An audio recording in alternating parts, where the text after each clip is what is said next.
After ninth grade, Corey moved into his grandmother's house in Des Moines, and he spent the summer going cold turkey and renewing his acquaintance with the guitar. My grandmother, in a lot of ways, helped shape my my musical tastes, you know? I mean, my first stereo was actually her only stereo that she ever had.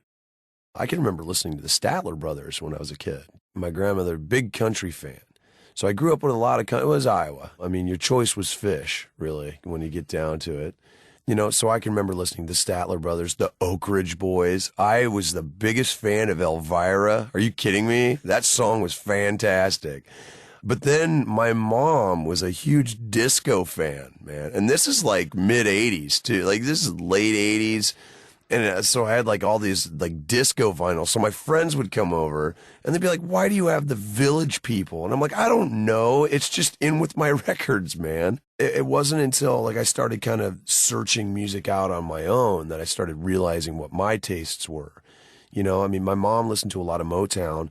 So I would buy like compilation tapes and stuff like that. But the first albums that I ever received as a present, my grandmother bought me Somewhere in Time by Iron Maiden and Girls, Girls, Girls by Motley Crue. So those were my two first tapes, man. And I memorized not only the liner notes and the music, but just everything, man, you know, because, you know, you grow up with MTV. At that time, you could see those bands. And that kind of led me to the Trinity, Slayer, Metallica, Anthrax. And then, you know, that leads you to Megadeth, Testament. You know, so I was kind of getting out of people referring me to music, and I was finding my own music. And with a lot of punk thrown in, you know, just from various babysitters who were probably not the best people to leave me with. Before Slipknot, Corey first found success with his band Stone Sour. My favorite memories of Stone Sour were the first couple years, man. It was all exploration. Everything was new. I mean, honestly, that was the first band that I really kind of cut my teeth writing songs with. It was the first band that I played live shows with. I mean, I was young and out of my mind. I had long blonde hair. I probably weighed 140 pounds soaking wet. And I just thought I was the hottest thing ever, right? I mean, it was so much fun, though. I lived to play music, so I can remember one year just quitting and saying, you know what, I'm just going to live off the money that we make with Stone Sour, which wasn't a lot. Let's put it that. I was able to buy cigarettes and booze. That's about it, you know. Thank God for grandmothers, because she kept me fed. My favorite memories were of just... everything was new, you know. I mean, there was nothing that we couldn't do. You know, there was nothing that I wouldn't try on stage. I can remember that it taught me that I loved it. We would go out and we would play for weeks at a time, doing 3 one-hour sets of originals and covers, because that's just what you had to do. And we discovered that we were really good. We brought something out in people. It was fantastic, man. I have no regrets about those first couple years, you know? I mean, I listened to some of that stuff back, and I'm like, oh, good Lord, it's so dated. But at the time, man, it was just such a treat to be able to write a song and then play it for people. Kerrang Radio. I'm Loz Guest, and you're listening to This Is Who I Am on Kerrang Radio with Corey from Slipknot.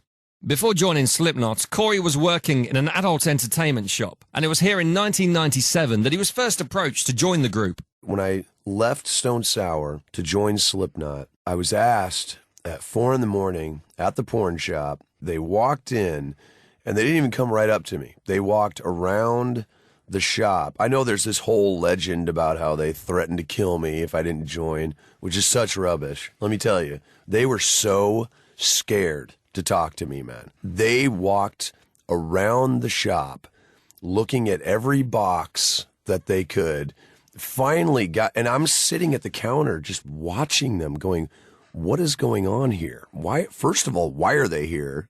And they come up, and Clown, God bless him, was so, you know, man, I just, you know, this, well, I'm just going to put it out there.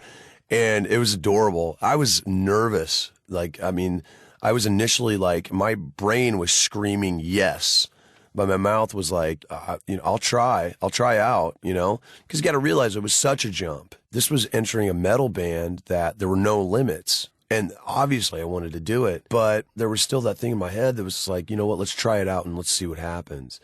So the next night, I can remember grabbing my best friend Denny and going, dude, I just got asked to join Slipknot. And he started freaking out. He was just like, you've got to do this.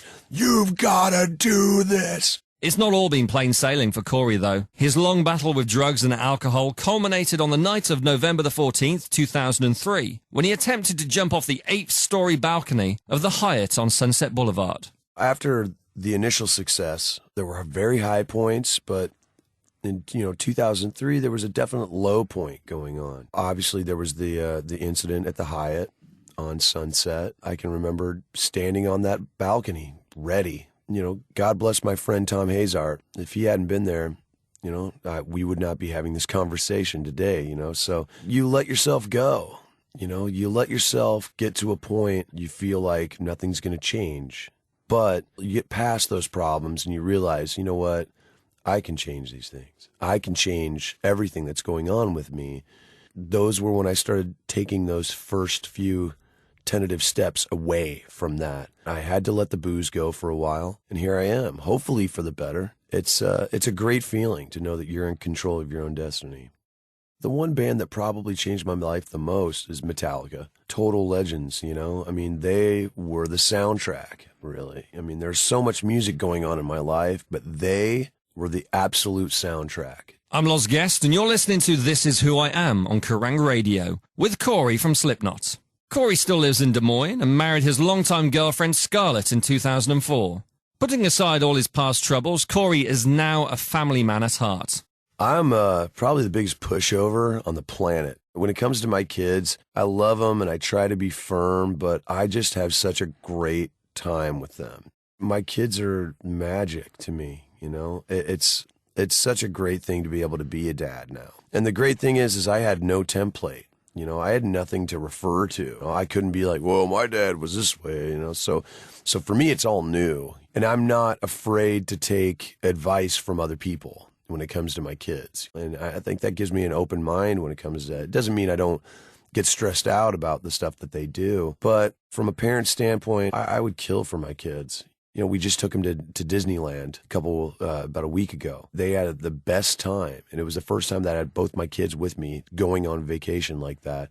We got home, and they were just exhausted and went right to bed. I feel very lucky that I'm where I am. The song that reminds me the most of my children is Bother. Not from a lyrical standpoint, because obviously that'd be pretty messed up, but it's the song that they both liked. My daughter, Angie, it's her favorite song ever. And so much so that she did a report about it at her junior high school and asked me to come and sit in on it.